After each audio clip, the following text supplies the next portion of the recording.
अय्यूब का दास दौड़ते दौड़ते अय्यूब के पास आकर कहने लगता है कि मैं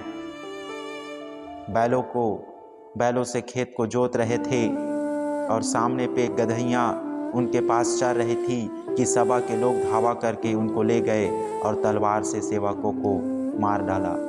वह यह कह ही रहा था कि फिर एक दास उसके दौड़ते हुए आता है और कहता है कि परमेश्वर की आग आकाश से गिरी, उसमें भेड़ बकरियां सेवक जलकर भस्म हो गए और केवल मैं ही बचा हूँ जो दौड़कर आपके पास में समाचार को देने के लिए आया हूँ। वह यह कह ही रहा था कि फिर से एक दास दौड़ते दौड़ते आकर कहता है कि कसदी लोग 3 दल बांधकर ऊँटों पर धावा करके उन्हें ले गए और तलवार से तेरे सेवकों को मार डाला और मैं ही अकेला बचकर तुझे समाचार देने के लिए आया हूँ। वह यह कह ही रहा था कि फिर एक अय्यूब का दास दौड़ते हुए उनके पास में आकर कहता है, तेरे बेटे बेटियां बड़े भाई के घर में खाते और दाख मधु पीते थे कि जंगल की ओर से बड़ी प्रचंड आयु चली और घर के चारों कोनों को ऐसा झोंका मारा कि वह जवान पर गिर पड़ा और वे मर गए और मैं ही अकेला बचकर तुझे समाचार देने को आया हूँ।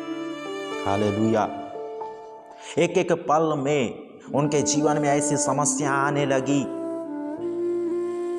उसके सारे भेड़ बकरियां चले गए, उसकी गधियां चले गए, उसके बेटे और बेटियां भी जो खुद के उसके संतानें थी वह भी मर गया। हालेलुया। उनके जगह आज अगर हम या संसार के और कोई व्यक्ति रहता तो शायद ही वह जिंदा रह पाता, वह डिप्रेशन में चला जाता,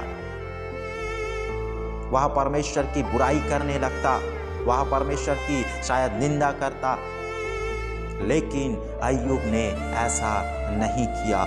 उनके सारी चीजें चली गई, उसके संतानें भी खत्म हो गई, फिर भी अय्यूब कहता है कि मैं माँ के पेट से नंगा आया था, नंगा लौट जाऊंगा। जो कुछ परमेश्वर ने दिया था परमेश्वर ने ले गया। परमेश्वर को धन्यवाद। यहाँ पे कितनी बड़ी बात को अय्यूब कहता है, इसको सोचने की जरूरत है। रिखलावा शंदला हर लेबे रिबलाहा शबा रखा ठलावा। हालेलुया। इसे सोचकर देखे कि कितनी बड़ी बात को वह कहता है कि मैं माँ के पेट से नंगा आया था, नंगा लौट जाऊंगा। जो कुछ परमेश्वर ने दिया परमेश्वर ने ले गया। परमेश्वर को धन्यवाद। आज हम उनकी जगह रहते तो शायद हम मसीह में नहीं रहते, हमारे जीवन में समस्या आती तो हम मसीह में नहीं रहते, उसका अपमान करते, उसकी आज्ञाओं को नहीं मानते, प्रार्थना नहीं करते, वचन को नहीं पढ़ते। लेकिन एक पल में उनके सारे धन संपत्तियां चली गई, उसके बेटे और बेटियां भी चले गए, खत्म हो गए।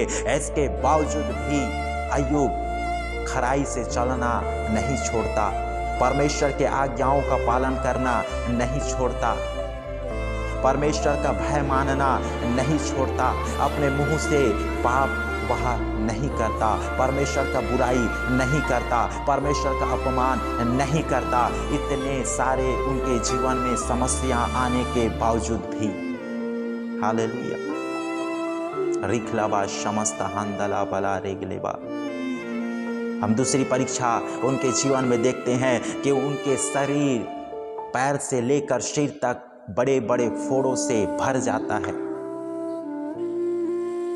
वह दर्द के कारण, वह खुजलाहट के कारण तड़पने लगता है।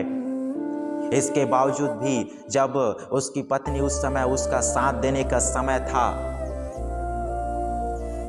वह साथ नहीं देती, लेकिन कहती है कि अब भी तू परमेश्वर की बातों को मानता है, उसकी बुराई कर, उसकी निंदा कर, और चाहे मर जाता है तो मर भी जा। ऐसे शब्दों को वह अपने पति अय्यूब के विषय में कहती है।